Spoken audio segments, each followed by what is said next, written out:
Here we are outside this 1970s bungalow that I've just purchased. It's a bit of a funny one as there's a few dead things in there, but personally I think this is a gem and I think it's really going to do well. So let's take a look around. But first, before we go inside, let's deal with the front garden. As you can see, it's so overgrown. There's so much going on, but the driveway is so thin. The first thing I'm going to do is get a team over here, rip all of this up, extend the driveway, maybe tarmac it as well. I just think that's the cheapest, best looking option. And just tidy up all of these shrubs like this, just so messy. So that's the first thing I'm going to do. The other thing to note as well is we've got a load of wasted space here.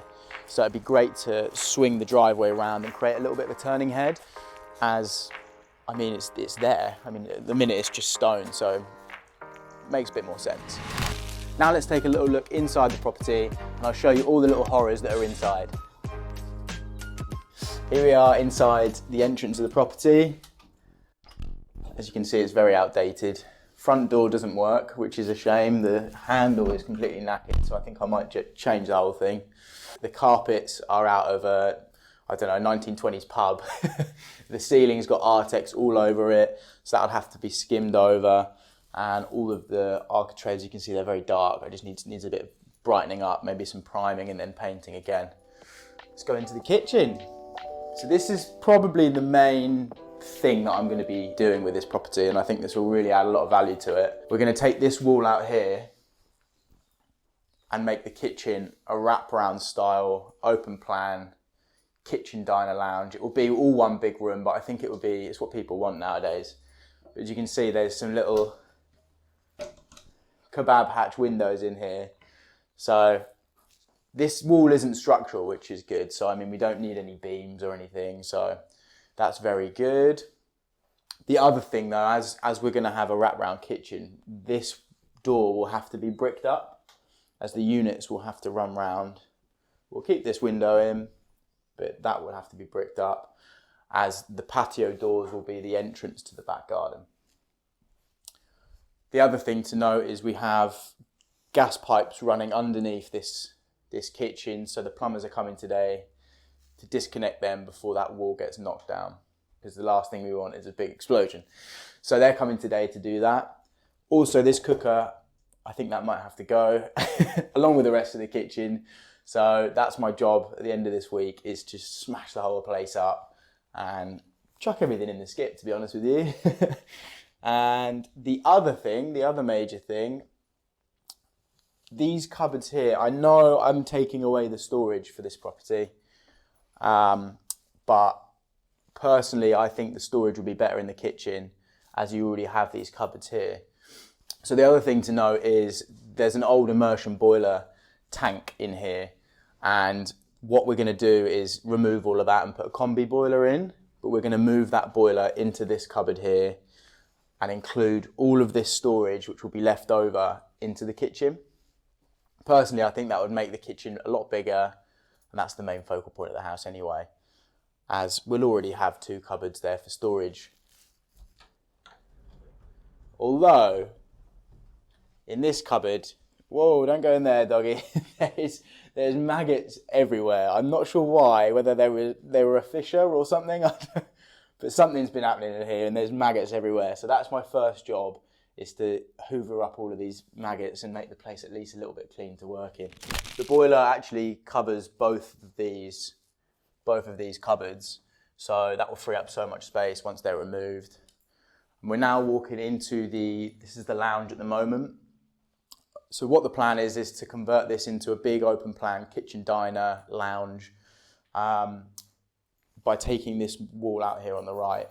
As you can see, the decor is super outdated. We've got super old curtains which will be ripped down, horrible carpets, and this sort of wallpapery stuff on the wall, which I hate. So I'll be busy over December, over my festive period, scraping all of that off. So that's the main things. Might keep that though, what do you think? So we'll move into the first bedroom. There's also quite a bit to do in here. Obviously I'll be changing the doors and the ironmongery as well in this place. Super dark in here actually, I've only just noticed that. But check out the carpets. More importantly, these are like straight out of a Wetherspoons. yeah, not for me. I think I'll definitely change these. But yeah, this light, I'll be moving into the center of the property. I think they used to do this so when you was getting changed, they wouldn't be able to see you, they'd just see you behind the light, apparently. So this room really does need to be brought back to 2024. Still stuck in the 1970s with this window. As this is a bedroom, I think there's a little bit too much exposure. What we're going to do is brick this up to here and brick this doorway up, because as you open this door, there's a massive drop anyway, so it's pretty pointless. So that's the plan, and I think that really needs a bit of a refresh, but yeah, not the hardest job in the world, but I think we can get that done. Right, let's go into bedroom 2. This is currently the most modern room in the house, which is saying something. So the plan is obviously to repaint the whole place. We're going to have to scrape obviously all this wallpaper, textured stuff off, chase the pipes in. I'm not sure whether I should do that or not. Could you let me know in the comments whether I should, because I'm not sure. Increase the radiators to a better, more energy efficient one. I'm going to rip out the cabinetry and the shelves, and I think that will create a little bit more space in here. Obviously, change these as well. And we'll just run into the bedroom 3 now. So this one here, I mean, it could be used as a lounge if you really wanted to, as it's a little bit of a boxy room. But so yeah, same as the last one really. We're going to take all of this textured wall off. We're going to also get rid of all of these outdated features like the curtains and paint this. And I think that will probably be most of it. Again, move the light into the center and with a bit of a modern light fixture, and I think that's pretty much it, to be honest. And then we go through into the bathroom. So this had a bit of a revamp not that long ago. I think it was roughly 5 years ago, which is good. I mean, I think it was quite an expensive one, but it's been converted into a wet room style disabled bathroom. I'm going to take this out, this shower curtain here, and put more of a shower tray and some glass in just to make it a little bit more modern, because at the moment it does feel a little bit oldie-worldy. So if that even is a word. But yeah, it feels a bit old. So yeah, can put a bit of glass in there, and I think that should be it. Also, we've got some flies here on the windowsill to complement the maggots. I think we really need to bring things back to life in this place. So let's get to it. Now I'm going to give you a bit of a rundown of the back of the property. So let's swing round and take a little look. Okay, so the first things first is we're going to have to get these trees out, because they're really overpowering for this whole garden and they're creating so much mess. But I'm going to get all of them out, clear all the leaves up, there's plenty of them, and pressure wash this whole place. So I think that will really transform it. It's quite low maintenance at the moment once these trees are out, but that big apple tree over there at the back is creating so much mess with rotten apples and things. So that's another thing that I think we should take out. But I think we can really make this space beautiful again. So if you stick along, you can see me transform this. I think the previous lady who lived here really liked dogs, like myself. I mean, you can't even get through here, it's so overgrown. Also, this shed here is just crumbling away. I mean, I pulled the door apart when I last come here, so I won't be touching it too much. But I think that does need to be flattened and maybe a new one put in. So as you can see, this place is super, super old. It's been probably one of the oldest places that I've done so far or seen. But that's not necessarily a bad thing. So the kitchen, I tend to look for really outdated kitchens and bathrooms because they're quite easy to update and they add a lot of value to the property. And a lot of people that view them think, oh, this place is awful, horrible, there's maggots everywhere. But for me, I just think I can just hoover that up and that's done. So the main thing that I do look for is structural integrity of the property. I'll look out for any really nasty cracks, as it means there could be a little bit of subsidence. If there is, I'll get a subsidence report from the agent and that should clarify most of it. But those are the main things that I look for. Parking as well, and an area for a skip. Those are my non-negotiables.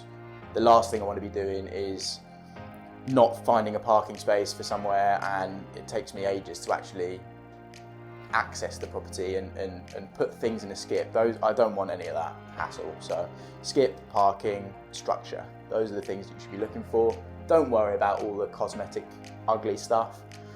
Just go for it. Just go for it. So the other thing to note, This property was purchased for $207,500, which is a really good deal. I did a bungalow about 3-4 years ago down the road, and that sold for 297. So bearing in mind that's nearly 100 grand or 90 grand cheaper. So I believe I can do this quite easily. I say that, just watch. And the renovation cost will be roughly £20,000, which seems cheap, but as I'll be doing a lot of the work myself as well, that's how you can really bring it down. And bridging loan fees are very expensive. So if I do this, if it takes me a year, that will cost me £30,000 worth of bridging loan fees and interest. However, if I can reduce that to 6 months, then I'll be able to do that for, it was £19,000 with interest and additional fees. So as you can see, that does wipe out my budget, and that is why I have to keep my construction costs so tight, and I have to do a lot of the work, but I've got to be quick because the last thing I want to be doing is paying 30 grand. So we really do need to get this property completed within 6 months. So follow along with the journey and see if I can really do that. Plenty of modernising to be done, and first things first, we need to get this wall knocked down. So thanks for watching, guys. Make sure you like, subscribe and comment. That would really help the channel, and the subscribers I'm running a little bit thin on, so that would be great to pull them back up. So yeah, follow along with the journey and see if we can really get this done within the 6-month time frame and within the 20 grand budget. I think it could be tight, but I think we'll get it done. Let's do this.